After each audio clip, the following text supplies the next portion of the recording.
Olá, boa noite a você que acompanha a TVU. Hoje estamos fora do estúdio nesta comemoração de 1 ano do 21h30.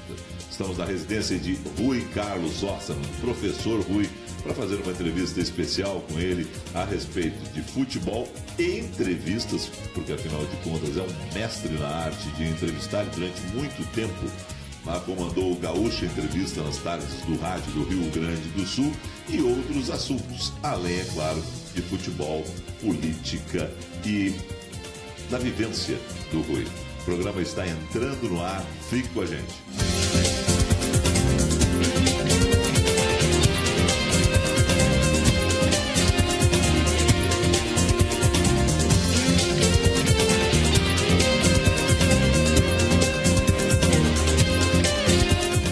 Professor Rui Carlos Orsman, em primeiro lugar, obrigado por nos receber na tua casa. Pois não, Felipe. Tudo bem, querido? Está tudo em ordem, tudo em ordem.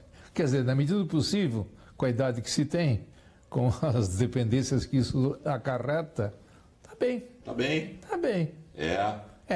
Como é que é o teu dia? O que está fazendo da vida? Escrever, por exemplo. Tem conseguido escrever? Pouco. Realmente tem. Porque sabe o que é?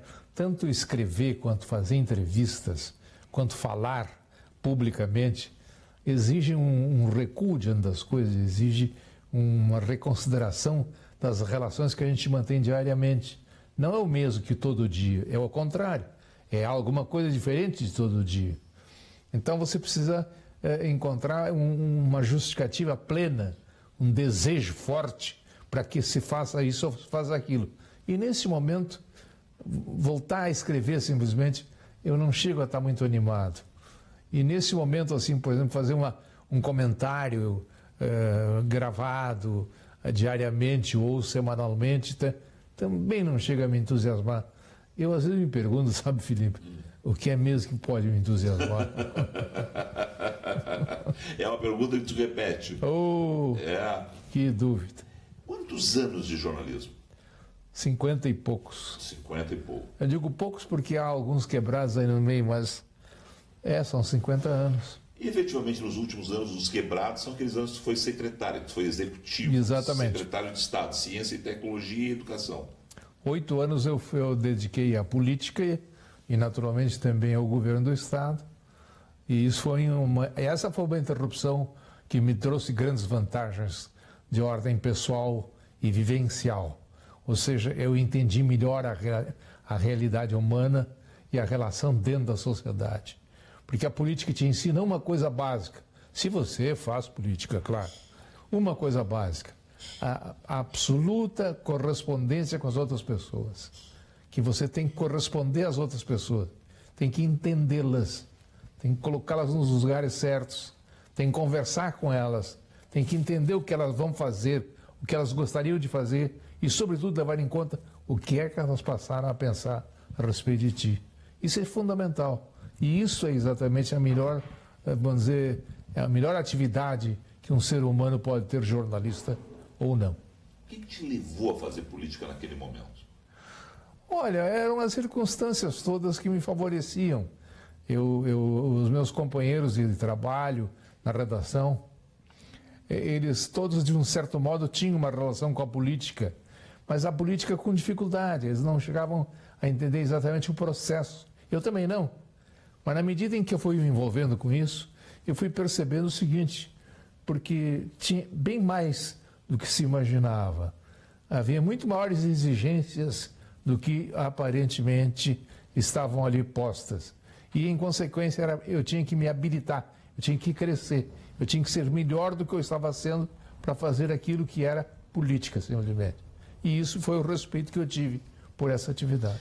Começa como parlamentar. Começa como deputado estadual. E aí vai para o executivo. Mudou muito aquilo. Sempre foi um homem da conversa, do fino trato, do parlar. O parlamento é mais a tua cara que o executivo. Sem dúvida. Isso foi uma das coisas que eu aprendi.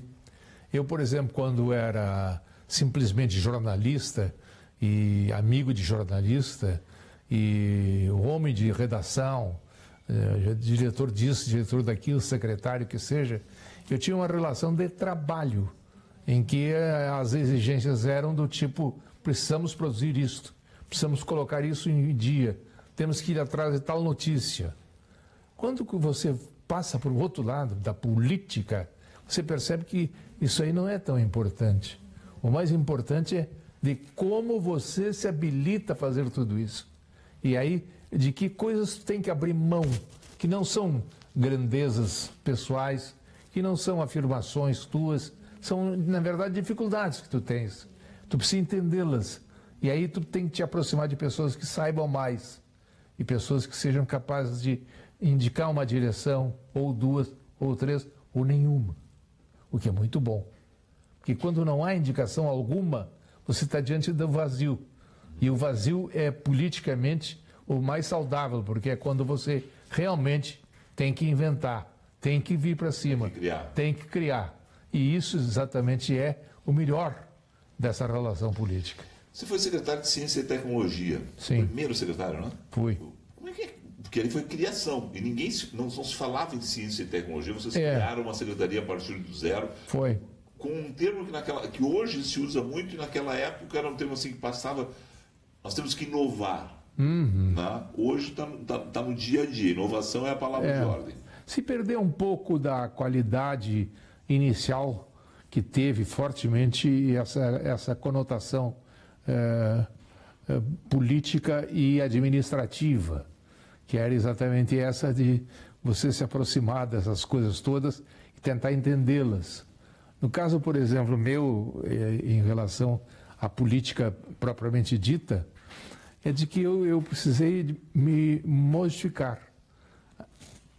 A grande conquista pessoal que eu tenho é que lá pelas tantas eu deixei de fazer as coisas que sabia fazer ou imaginava que soubesse e passei a ingressar em campos abertos, difíceis, exigentes e que me obrigaram a transformar por inteiro. Por exemplo, um público na tua frente querendo ouvir o que você tinha a dizer a respeito de tal ou qual fato. Isso aparentemente é... Bom, mas aí... O público acostumado a te ouvir filosofando, comentando futebol. Estavam com uma outra... E aí era um outro ambiente, uma outra expectativa. Claro. Aí tu está na Assembleia Legislativa, é a tua vez de falar, e o tema é um tema áspero, sim, difícil, e que vai exigir uma posição que também não vai agradar muito a muita gente. Mas tu tens que tomar essa posição. Isso, na política, é importante. A política exige que se tome posições. Toda vez que a gente vê essa má política, que presentemente, infelizmente, nós estamos sendo dominados por ela, se percebe que ela é sem decisões, ela é frouxa, ela sai do lugar, ela escapa, ela não se constrange de enfrentar a realidade e dizer não sei, ou gostaria de saber, ou vou fazer. Essas mudanças são muito importantes e a política exige isso.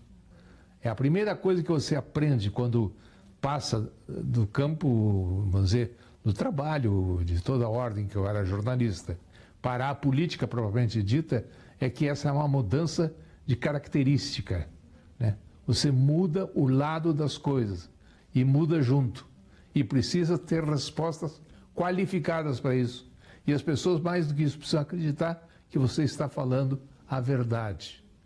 A verdade não é essa coisa definitiva. Sim. Não, mas a verdade é meramente isso. Ó. É isso aí que ele disse. Ou, está certo, nós temos que pensar nisso. Ou, é o momento de ficar quieto. Professor, o senhor pegou um outro desafio na sequência da Secretaria de Ciência e Tecnologia, que foi a Secretaria de Educação. Sim. Em um momento tenso. Tem uma história que eu guardo do senhor, que é o seguinte, do ponto de vista do jornalista. As fotografias sempre são batidas no início da reunião. Está todo mundo descontraído, todo mundo leve. Né? E aí depois a manchete é: reunião foi tensa e a fotografia não mostra aquilo. Como é que eram essas reuniões tensas? Né? O senhor secretário de Educação, você perde do outro lado, e vocês tentando construir alternativas. Olha, isso é uma das dificuldades grandiosas, mas ao mesmo tempo é a dificuldade que você tem que encarar se você quer ser político. Se você não quer ser político, é diferente. Daí faz pequenos acordos, te acomoda num canto, deixa passar, faz de conta que não é contigo e assim por diante.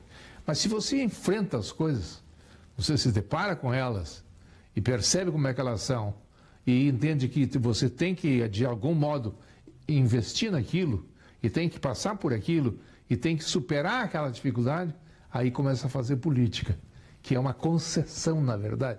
Não no sentido assim, frouxo, não. É um consentimento que se dá para que a realidade fique maior.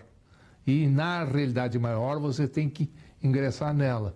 O caso, por exemplo, eu fui secretário de Educação, numa crise monumental do governo Simão, que era meu amigo, gostava de mim, eu gostava dele. Ele tinha me levado para ser o secretário de Ciência e Tecnologia. E aí me lembro bem, ele... Desculpe. Me lembro bem que ele precisava mexer com o grupo todo, mas ele visivelmente estava com dificuldade de encontrar as pessoas. E eu estava ali entre aqueles que naturalmente vão ajudar. Eu não estava exigindo nada. E aí então um repórter, acho que era do Correio até, chegou para ele assim, governador, e afinal o homem da ciência e tecnologia, que é uma atividade nova, quem é? Aí ele fez assim e apontou para mim. Aí é que eu soube que eu ia ser o secretário de Ciência e Tecnologia. Eu digo, mas meu Deus, naquele momento. Aí eu digo, mas vem, Cátia, mas e agora? E agora? Agora eu fui, dediquei tudo que eu podia, né? Eu tenho a impressão de que até fiz um governo de ciência e tecnologia interessante. Que eu aproximei a ciência, eu aproximei a escola, a universidade e o trabalho científico, né? E eu trouxe os pensadores. Todos eu tentei aproximar, fazer chegar perto e tentar colaborar numa mesma direção. Esse é o lado filósofo que fez isso? Eu sempre fui um ser que pensou de que as coisas podiam ter uma forma, podiam ser melhor que aquilo e assim por diante. Como é que a filosofia entrou na sua vida? Como é que foi essa... Pois olha, eu tenho a impressão de que ela nunca entrou na minha vida, ela sempre de algum modo esteve na minha vida. Eu me lembro que quando eu pela primeira vez me envolvi assim com uma situação maior do que habitualmente, foi no café comercial em São Leopoldo, que era do meu pai. Sim. E eu era um adolescente que frequentava o café e sobretudo, as pessoas interessantes, os políticos e tudo mais que iam lá. O ambiente que hoje não temos mais, salvo um ou outro caso. Era um ambiente de encontro. A partir do 12h30, 1h, começavam a chegar as pessoas. E ficavam até 3, 4 horas e depois iam fazer outras coisas. Então, se davam ali. Sala de redação da época era lá no café. Exatamente. Sala de redação tinha muito disso. Era lá no café. Mas vamos tinha lá, muito disso. Ainda. Então, e aí quando eu me envolvi com essa questão, eu tratei de verificar também o seguinte, de que eu tinha que mudar. A minha formação até então era uma formação de um sujeito que gostava de falar. Sim. Isso eu sempre gostei. Que escrevia, fazia poemas, imagina, fazia poemas. Em algum momento todo mundo faz poemas na vida. É verdade, isso é verdade. Em algum momento isso é verdade, todo mundo fez poemas. Isso é verdade. Uns viram Drummond, outros deixam os seus poemas lá no fundo da gaveta. Que a paz seja concedida. Claro. Mas de qualquer modo, eu precisei me dar conta das grandes mudanças que estavam pela frente. Na medida em que aquelas conversas no café do meu pai desenvolviam e eu estava ouvindo, eu me dava conta que eu não pertencia a nada daquilo, eu não sabia nada daquilo. Aquilo tudo era um mundo à parte, diferente de mim, e que ia me cobrar de um modo ou de outro, ia me cobrar. Ia me cobrar pela minha ignorância ou ia me cobrar pela minha pretensão de fazer coisas. Mas ia me cobrar. E aí foi que eu comecei a fazer uma reflexão um pouco maior que redundou na filosofia. Redundou num tipo de pensamento que, ao contrário de tentar simplesmente localizar as coisas e saber o nome das coisas, o que é importante, também sabia como as coisas funcionavam. Esse que é decisivo. saber como as coisas funcionam e por que funcionam dessa forma. Aí se junta o filósofo e o jornalista. Exatamente. Isso foi uma das conquistas importantes que eu tive. Já na chegada, sai de São Leopoldo, vem para Porto Alegre, já na chegada o senhor conhece o Érico? Pouco depois, praticamente nisso. O Érico e a Mafalda foram amigos meus queridos, foram uns pais para mim, na verdade. Porque eu era um garotão vindo de São Leopoldo, que não sabia nada, eu realmente não sabia nada. E na casa deles eu fui acolhido. Eu fui lá para ouvi-lo, para fazer uma entrevista, e eu percebi de que ele não só deu a entrevista com prazer e tal, como ele gostou daquele encontro. E ele se repetiu muitas e muitas vezes. Né? Muitas e muitas vezes. Aquilo chamou atenção e me colocou no meio daquele assunto todo. E ele era um homem notável, né? Ele era um silencioso, sentado na sua poltrona na sala principal, sentado, quieto, não falava quase. E lá pelas tantas ele fazia uma pontuação, uma observação. E era legítima. Era qualificada. Ou seja, o Luiz Fernando tem por quem puxar. Opa! Nunca me esqueço de uma noite em que nós fazíamos o Pato Macho. Sim, Jornal Pato Macho. Jornal Pato Macho. Foi uma das diversões da minha geração. E foi uma qualificada contribuição para o jornalismo da época e a tentativa de modificá-lo. Dar mais humor, mais tangências, não é? Então, um dado dia, eu fiquei incumbido de levar lá para o Érico, para o Luiz Fernando, levar para o Luiz Fernando as páginas do Pato Macho, que já estavam concluídas, mas faltava que ele fizesse um desenho, porque ele era quem desenhava. E eu fui lá, eram umas 9 horas da noite, talvez. Cheguei, me apresentei, a Mafalda era muito querida, ela me recebeu. O que tu teres? Eu estou trazendo material para o Luiz Fernando, mas ele está deitado. Eu digo, então deixa, fica o material aqui e amanhã vocês me dão.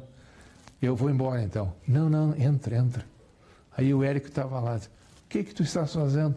Eu vim aqui trazer um material para o Luiz Fernando, fazer uns desenhos, umas coisas para nós completar as páginas do Pato Macho. O Pato Macho. Escuta, vou aproveitar para te fazer uma pergunta. Isso é inesquecível para mim. Sim. Me fala do Luiz Fernando. Digo, Érico, eu não vou falar do Luiz Fernando, Érico. O pai perguntando pelo filho. Se ele, não. Fala do Luiz Fernando que eu não estou percebendo, que eu estou com dificuldade de entender. E aí ele queria que eu dissesse o que é mesmo que o Luiz Fernando tinha por vocação, por gosto, por interesses, né? E ficamos falando a noite toda disso. E o Luiz Fernando dormindo. Não sabe. Soberanamente. E a Mafalda junto. A Mafalda era muito querida, ela pontuava pouco, mas era assim, delicada, acertada. Porque quem acompanha o Luiz Fernando nos últimos anos, né? Nos últimos 30 anos, 40 anos, não tem ideia, né? E lê o Luiz Fernando, não tem ideia do que deveria ser ele tímido. Né? A gente vê hoje ele me deu uma entrevista, o ano passado, quando completou 80 anos, ele me deu uma entrevista nesse programa. Né? Foi super gentil, super querido, genial, como sempre. Mas ele tem essa coisa, ele não tem a sua verve, ele não tem a... Não, ele é tímido. Ele é tímido, né? Genial, mas dentro da timidez dele. Ele sempre foi tímido, Isso é uma característica dele, né? E muitas vezes ele prefere o silêncio. E algumas outras poucas vezes em que estão lá os amigos dele, ele até dormia. A gente ficava conversando, dizendo coisas e contando historinhas, e aí realmente olhava para ele, ele estava dormindo. É uma figura. Bom, professor, aí o senhor está em Porto Alegre, já Pato Macho, mas aí já está também com a carreira consolidada, já é homem do Correio do Povo, já é homem da Caldas Júnior, já está na Rádio Guaíba. Lá. Como é que foi? O senhor tem uma... Em primeiro lugar, como é que foi chegar no rádio? Né? Porque o senhor chegou no jornal antes, né? Depois é que o senhor fez a transferência. Não, eu cheguei junto. Chegou junto? O rádio eu porque gostava de verbalizar muito. Muito cedo eu comecei também a fazer frases. E isso me levou necessariamente a uma ideia a respeito daquilo que mais tarde seria rádio, propriamente dito, né? E isso foi uma coisa simples, foi assim se adjetivando em mim, né? Não foi conquista, não foi nenhuma sabedoria caída de algum lugar, não, pelo contrário. Eu agi com naturalidade em cima daquilo que eu me parecia ser eu mesmo. Aquilo que, de certa forma, eu falei para o Érico, escuta, o Luiz Fernando uma das melhores pessoas que eu conheço. Esse é o teu filho. E ele me olhou. Mas assim... O Érico já era o Érico, não? O Érico já era o Érico, não? O Érico já tinha escrito O Tempo Vem, já tinha... Ele veio aqui nessa minha casa, o Érico, quando eu comprei a casa, nós tivemos que fazer uma reforma e tal. E aí, numa manhã ou numa tarde, não me lembro, eu vim aqui porque eu precisava ver 2 ou 3 coisas, e daí o chefe da obra estava gentilíssimo comigo. E eu digo, escuta, o que houve? O que mudou aqui? O que houve aqui? Não. Teu pai esteve aqui e foi muito exigente, cobrou tudo e corretamente, e ele conhece isso aqui. Olha, meus cumprimentos. Era o Érico. Era o Érico. Que coisa boa, né? Espetáculo. Oh. A verbalização lhe leva para o rádio? Leva. E aí? Como é que foi essa? O rádio foi uma conquista pessoal, assim, porque o rádio é dos mecanismos, assim, de comunicação o mais simples, porque ele parte da vocalização, não é? Que é o traço mais comum entre as pessoas. Sim. Mas daí ele passa a exigir, assim, na vocalização, na verbalização, alguma qualidade de tom, algum acento especial, que vai dar exatamente o estilo, não é? Vem aí o estilo. E eu, muito cedo, era enfático, assim, do jeito que eu sou agora, suponho que seja ainda.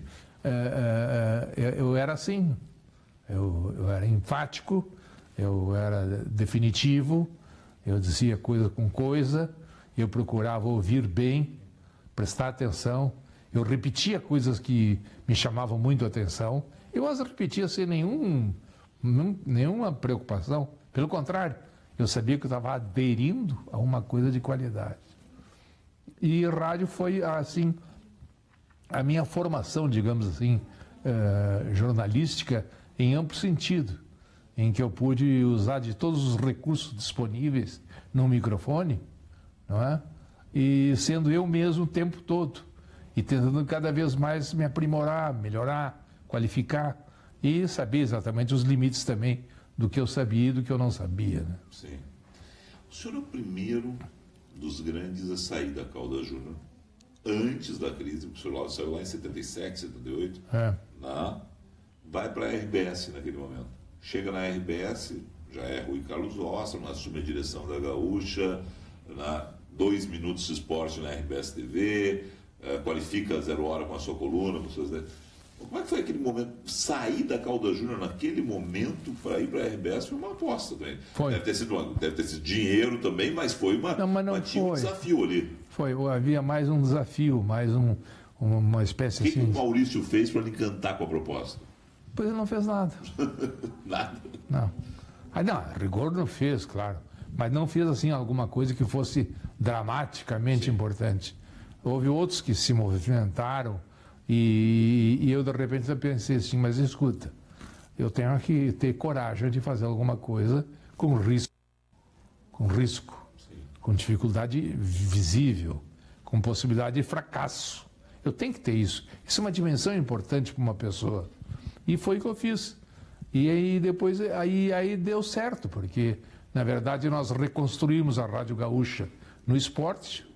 Essa foi a tarefa que eu tive que fazer. E na Copa do Mundo da Argentina, isso aí se deu. A gente montou toda uma estrutura de trabalho que depois ia persistir ao longo dos dias na rádio. Como é que o senhor, quando montou, deixou aquele programa bagaceiro, que era o Show dos Esportes.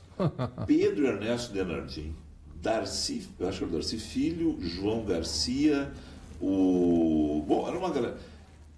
Foi o primeiro programa da virada, me lembro que assim, porque a noite não era o que era a noite no rádio, mas o senhor é um filósofo, um homem das letras, como é que foi montar aquela programação assim? Essa talvez seja uma qualidade que eu tenho e que eu posso dizer para um amigo, sabendo que ele não vai reproduzir isso por aí. Só na TV. Só na TV. Só na TV. É que, de fato, eu tenho uma coisa comigo, assim, interessante. Eu acredito muito nas coisas que eu posso fazer. Acredito. Tenho convicção de que sou capaz de fazer. Sim. E, naturalmente, assumir os riscos e os defeitos e os fracassos de uma decisão desse tipo. Claro. Não é? Mas eu, visivelmente, sei fazer isso aí. E juntar pessoas, ouvi-las, dar a cada uma delas uma tarefa, definir cada trabalho e valorizar a todos ao mesmo tempo, apenas um ou outro a mais, dadas as circunstâncias, isso sempre foi uma qualidade que eu tive. Eu sempre soube conduzir as pessoas, levá-las para a frente, não para o lado nem para trás, para a frente. E isso através da verbalização, através da troca de ideias e, sobretudo, dessa afirmação categórica de que certas coisas são capazes de serem feitas porque nós somos capazes. E aí juntou aquela turma era do barulho. Era. De noite no rádio, os caras soltaram e começou a virar. Depois do intervalo, eu converso com o Rui Carlos Osterman sobre sala de redação. Volto para fechar a questão da política, né? Porque afinal de contas foram 8 anos intensos, mas ele foi daqueles homens que quando saiu da política, voltou para o jornalismo, não esteve mais ligado diretamente à política e outros assuntos. E também tem uma questão que eu tenho que fazer para ele. Como se faz uma boa entrevista? Tudo isso no segundo bloco do 21h30.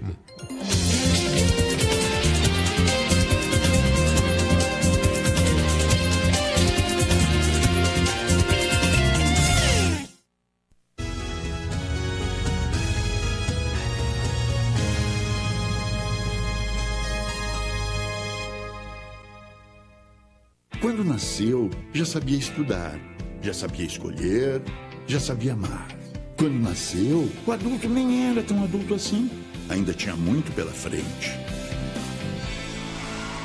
Mas assim que nasceu, um acidente cruzou o seu caminho. E a vida acabou no começo. A Fundação Tiago Gonzaga trabalha há 18 anos para mudar o fim dessas histórias. Porque é preciso viver mais. Acesse o site 18epouco.com.br e faça sua doação. Modernidade e requinte são com os móveis da Toque Glass. Móveis para alta decoração com ampla linha de mesas de jantar, aparadores, mesas de centro, bufês e outros, revestidos em espelho ou cristais coloridos. Venha conferir nossos preços especiais direto de fábrica. Toque Glass. Qualidade, design e sofisticação em móveis para seus ambientes. Acesse nosso site toqueglass.com.br.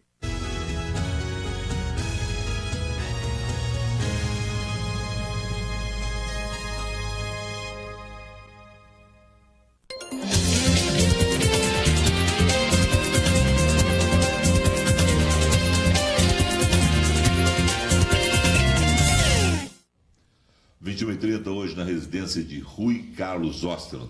Professor, eu tenho uma pergunta depois a respeito de uma situação ligada ao Foguinho, mas vocês fizeram o melhor sala de redação de todos os tempos. O senhor, Foguinho, Cid Pinheiro Cabral, Paulo Santana, está me faltando um agora, que é o quinto Cid, o senhor... O Lauro, depois chega... O Lauro chega. Chega e pega exatamente essa turma. Bom, como é que era? Como é que foi o sala de redação para o senhor? O sala de redação era uma ideia que a gente tinha no bar. A gente tinha em lugares assim, públicos ou privados, em que a gente tentava conversar a respeito das coisas do dia, do trabalho e tudo mais. e vez por outra dava achados, assim, que a gente se divertia muito.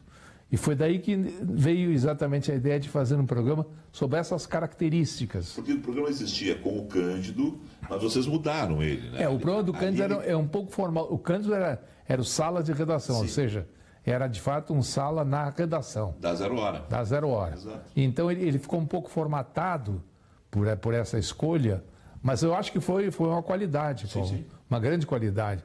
Nós mudamos um pouco, a gente saiu da sala de redação. Foi para o estúdio do rádio. Foi para o estúdio. E daí para frente a gente tentou, de todas as formas, trazer a conversa fiada, a conversa provocativa, promocional, que habitualmente circula em torno do futebol, sobretudo do futebol, e trazê-la para um grupo de 5 ou 6 que pudessem desenvolver essa conversação. E deu certo, porque realmente, fora a qualidade de quem estava envolvido, é claro, isso é fundamental. Você não faz isso sem gente. Tem que ter gente e tem que ter qualidade. Mas, sobretudo, porque se entendeu muito bem que a relação era uma relação provocativa, era uma relação de trabalho, sem dúvida, mas era também uma relação assim, de conhecimento, em que a gente jogava muito daquilo que sabia, daquilo que gostaria de saber dentro de um programa. E o público entendeu bem e foi realmente... Parece, mas não é nada simples o futebol. E ler o futebol e transmitir o futebol para o ouvinte, para o leitor, é complicado. A imprensa está indo bem nisso? Olha, está e não está, depende. Há bons observadores do futebol hoje na imprensa que traduzem exatamente com qualidade, com criatividade até. O senhor arriscaria dizer 2 ou 3? Olha, tem muitos que são realmente qualificados para isso e fazem muito bem, né? Eu preferiria não dar nomes para não parecer que estou preferindo esse ou aquele. Não são poucos. Tá. Não são poucos. Mas a qualidade desse pessoal está no fato de que eles, vendo o jogo, eles percebem a dificuldade dele. Vendo o jogo, eles percebem por onde passam as coisas. E vendo o jogo, eles têm a ideia, a noção exata de dificuldades maiores, menores ou nenhuma. E isto é a compreensão do futebol que, naturalmente, nem todos podem fazer. Não é tão simples assim, mas que é indispensável. Você não pode olhar um jogo, digamos assim, ontem, anteontem, em que um adversário teve o domínio da bola, teve a insistência, perdeu gols, mas não ganhou o jogo. Tá. O que aconteceu? Aconteceu um fenômeno do futebol? Sim, de certa forma, um fenômeno do futebol. Agora, quem tem que explicar isso não pode parecer que está escondendo alguma coisa. Sim. Não pode parecer que está tentando, digamos, diminuir a importância do que aconteceu. Não. Tem que dizer o que é que aconteceu. E aí, esse que é que aconteceu, está as iniciativas no campo defensivo, estão as ocupações corretas no setor do meio-campo, estão as subidas surpreendentes de zagueiros e assim por diante. E às vezes até um goleiro pode ser uma figura surpreendente pelo avanço surpreendente também que faz. O senhor consegue acompanhar hoje dupla Grenal, por exemplo? Acompanha ainda? Um pouco. O que o senhor tem achado do time do Renato? O time do Renato é um bom time, está bem constituído. O Renato é muito bom técnico. E o time dele tá forte, né? Está consistente e eu acho que é capaz de fazer uma campanha boa até o final do ano. Ele conseguiu fazer isso. O grupo é bem homogêneo, é forte. Ele tem uma definição muito clara de processo defensivo. Ele tem uma ideia muito clara de como se proteger e sair no momento certo.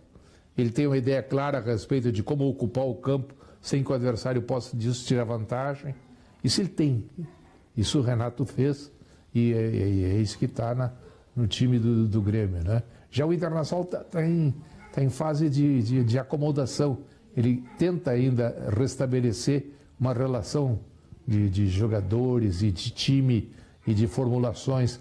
Isso ainda leva um pouquinho de tempo.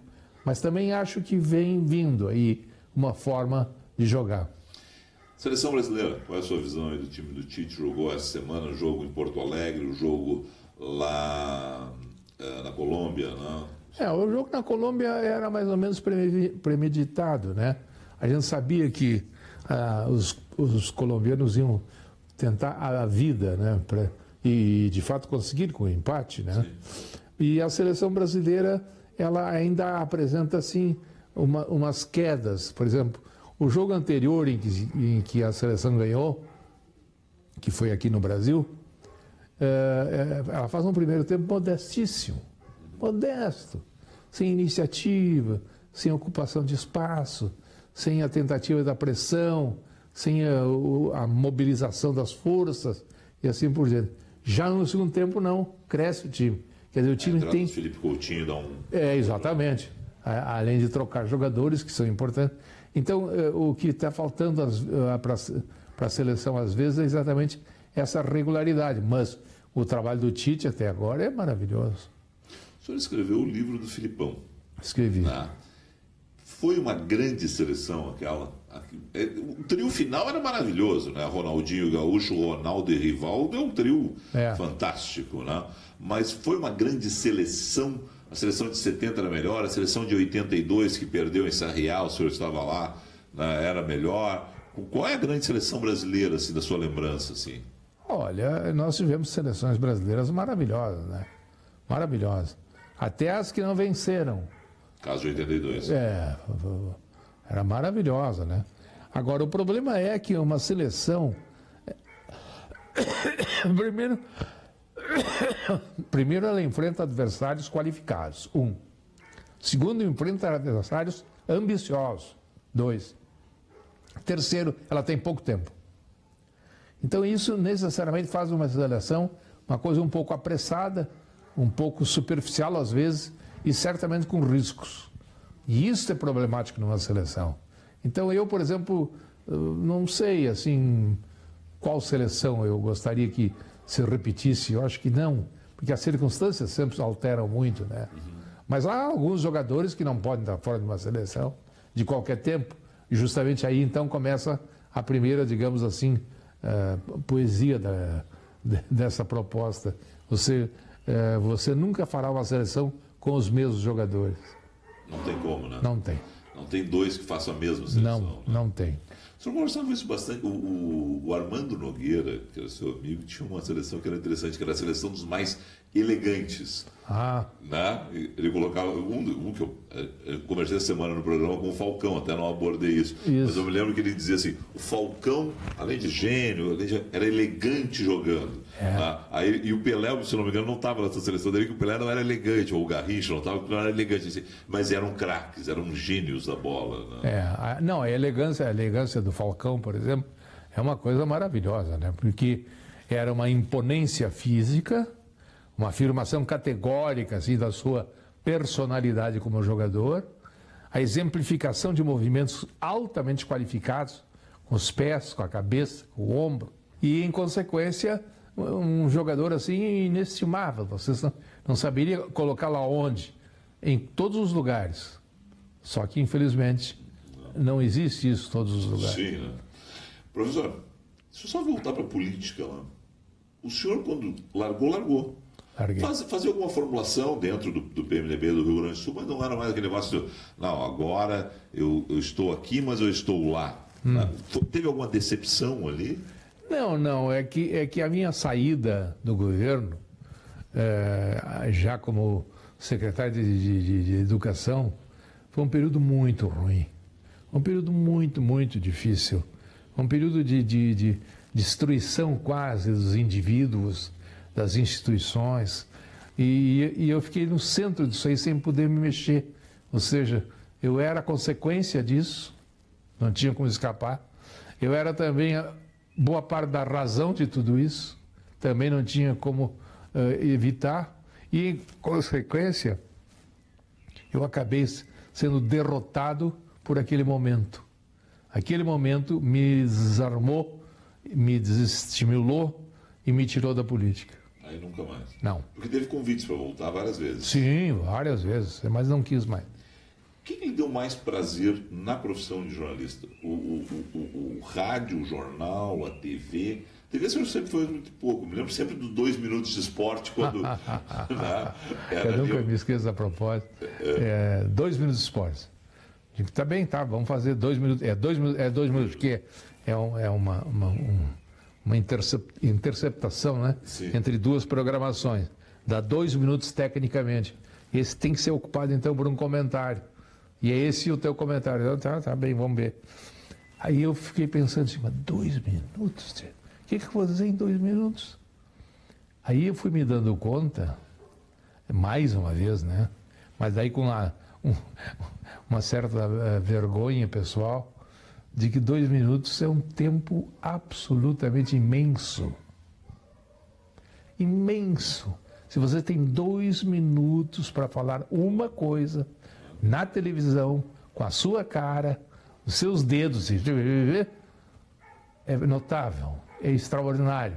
E aí eu fui muito elogiado porque eu fiz 2 minutos de esporte. Era fantástico, porque naquela época era o final da novela das 7, 2 minutos de esporte, o início do RBS Notícias hoje, que naquela época eu acho que já era RBS Notícias, com o Bira Valdez, que entrava rigorosamente 15 para as 8, antes do Jornal Nacional. Então era ali, entre 17 para as 8 e 15 para as 8, estava a gravação ali do Rui Carlos Osmer. E foi aquilo, uma maravilha. Foi muito bom, eu fiquei muito contente com aquilo. Aquilo foi uma conquista de um espaço de televisão que eu não tinha percebido que era tão rico assim, na aparência de ser tão diminuto, né? E o senhor depois teve um programa maravilhoso, que foi o Plenário. Plenário. O nome já remetia à política e era um programa onde o senhor tratava de tudo, com convidados muito especiais, uma bancada muito especial. Isso. Né? O que o senhor fazia com a caroço da azeitona? Me lembro uma vez o programa era isso, era com a Célia Ribeiro. Meu Deus do céu, minhas memórias aqui. E que também foi um programa que chamou a atenção. Né? Foi. Era interessante. Foi um bom programa, foi um programa que foi uma conquista também, assim, porque as pessoas não acreditavam que se pudesse fazer daquela forma. E aquela forma acabou vingando. É um pouco da forma que está hoje com o Bial. Todo mundo. Tinha uma plateia. Exatamente. É praticamente uma fórmula definitiva na televisão, mas que eu tive a possibilidade de, não digo iniciar, mas estar no início dessa atividade. Era muito bom e tinha muito espaço, né? Opa! Era muito interessante.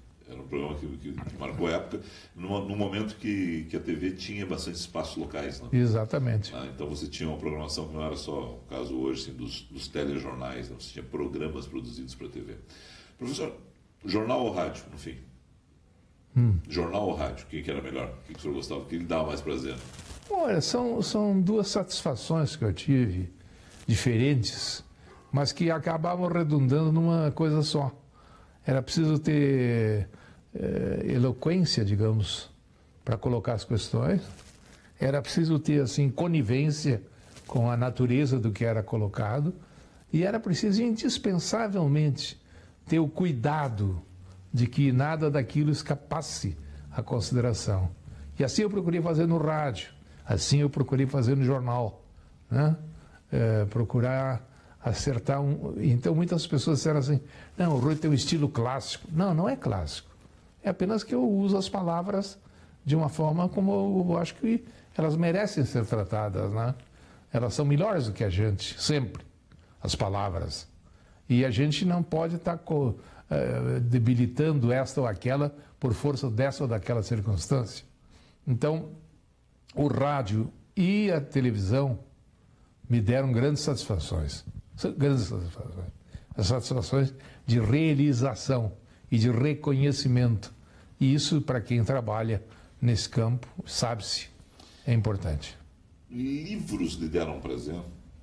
O senhor chegou a ter um livro definitivo? O senhor, olha, esse livro eu tinha... Porque o senhor escrevia diariamente no jornal, mas livros... Muitas vezes o senhor aproveitou as suas crônicas em alguns livros e tal.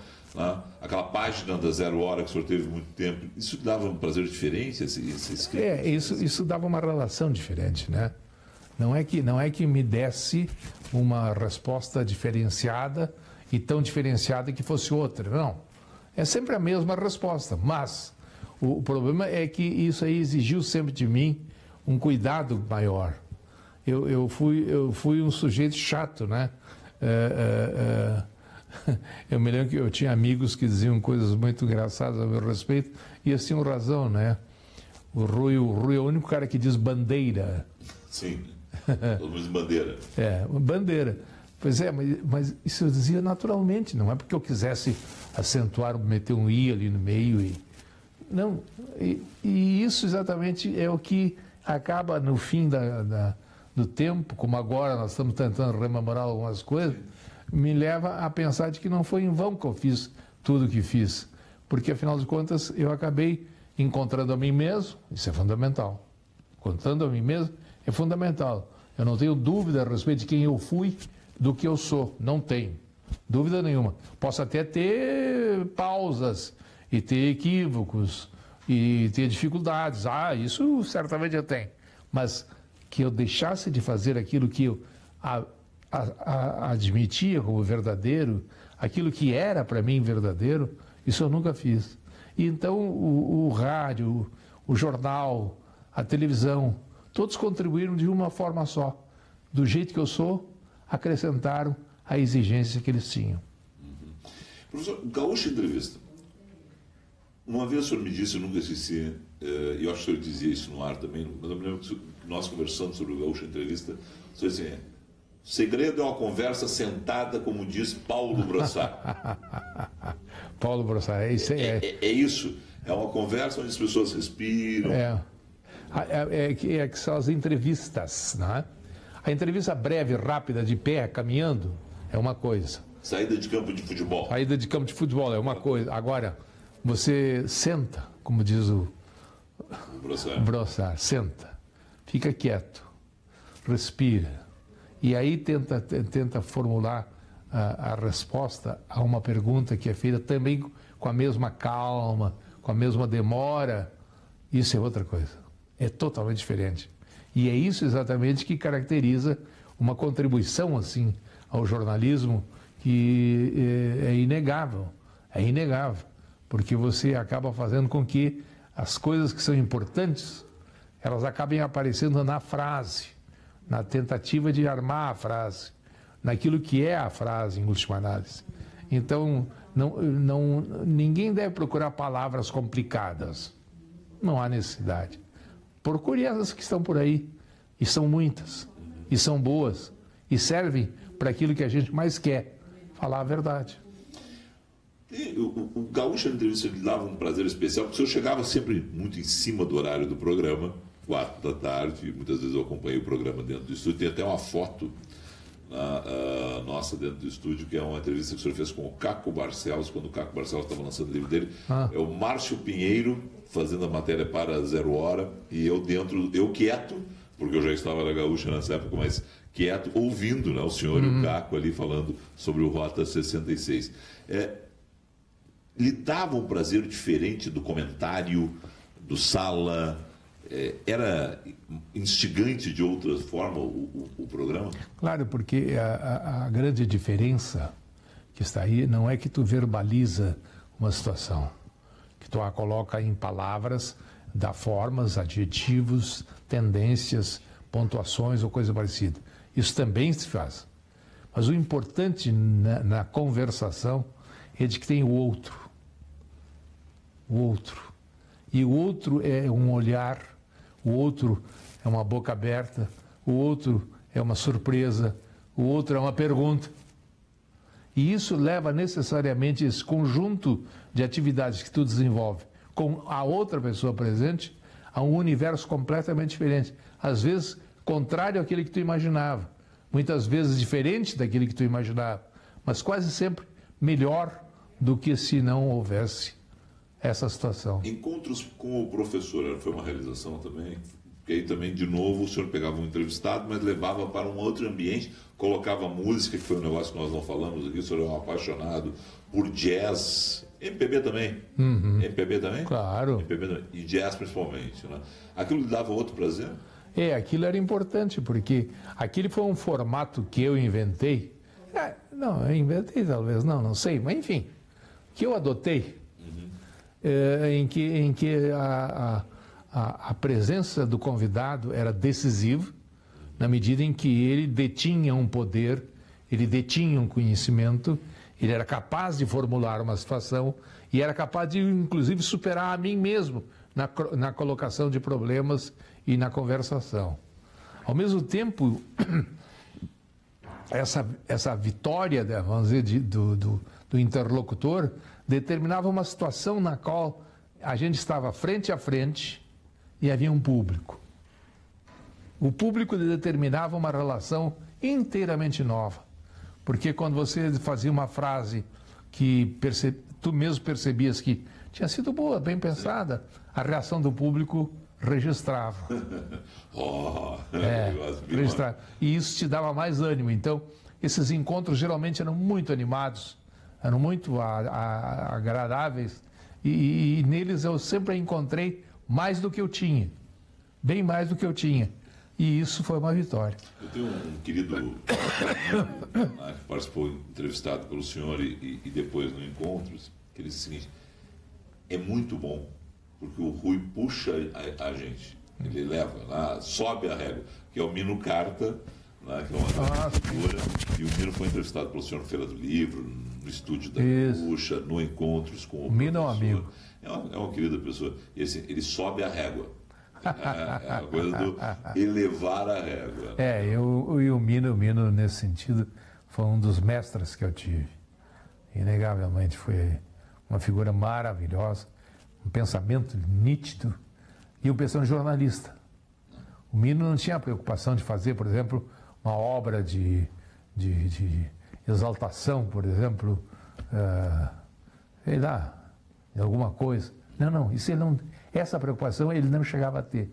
O que ele tinha, na verdade, era a conquista do espaço de conversação. Ficou alguma mágoa do sala de redação, no sentido das brigas do sala? Porque de vez em quando quebrava o pau, o senhor tinha que apertar, e outras vezes as brigas eram com o senhor. Ficou alguma mágoa daquilo? Não. Ou todo mundo levantava e ia embora? Não é que todo mundo levantava e ia embora. Muitas vezes todo mundo levantava e não ia embora. Né? Mas o fato é que era uma discussão com algumas acusações, às vezes, que eram quase inevitáveis, tendo em vista o tipo de pessoa que lá estava, né? E pessoas provocativas. Santana era um deles, né? O Santana, era impossível você garantir no Santana uma atitude calma, tranquila. Não, ele sempre tinha uma atitude agressiva, surpreendente. Muitas vezes, assim, extremamente favorável. Outras vezes não. E isso exatamente deu essa ideia que algumas vezes nós não sabíamos sequer conversar. Não, sabíamos. A gente se dava bem. Mas tinha problemas, às vezes, que se levava para fora do estúdio e não dava certo. Né? Sim. Uma vida tão rica quanto essa, professor, assim, o que fica, assim, qual foi o melhor momento? Quando o senhor olha assim, pô, Felipe, isso aqui é um orgulho que eu tenho. O senhor tem várias marcas na imprensa do Rio Grande do Sul, político, amigo do Érico, que nós falamos aqui. Né? O que fica assim? Pô, esse foi um momento que eu gosto de recordar. Olha, você é um pouco exagerado, talvez. Ou quem sabe até você é um pouco cretino, pode ser. Mas a verdade é que eu gostei muito de tudo que eu fiz. Eu gostava. Eu tive prazer em fazer o que eu fiz, entende? Algumas vezes eu sabia que estava fazendo uma coisa menor, não tem importância, mas eu fazia. E isso, de fato, acabou determinando para mim uma vitória pessoal muito importante. Porque foi uma vitória sobre as minhas dificuldades, que sempre tive. E dificuldades que eu fui atenuando com a verbalização mais forte, com a atenção maior para as coisas, com um texto mais elaborado. Tudo isso eu fui fazendo, fui construindo. Então, esse período todo da minha vida, não é que eu possa destacar esse ou aquele, até poderia, mas não seria justo. Não seria justo, não comigo, mas com eles todos, que de certa forma me ajudaram a fazer essa transposição.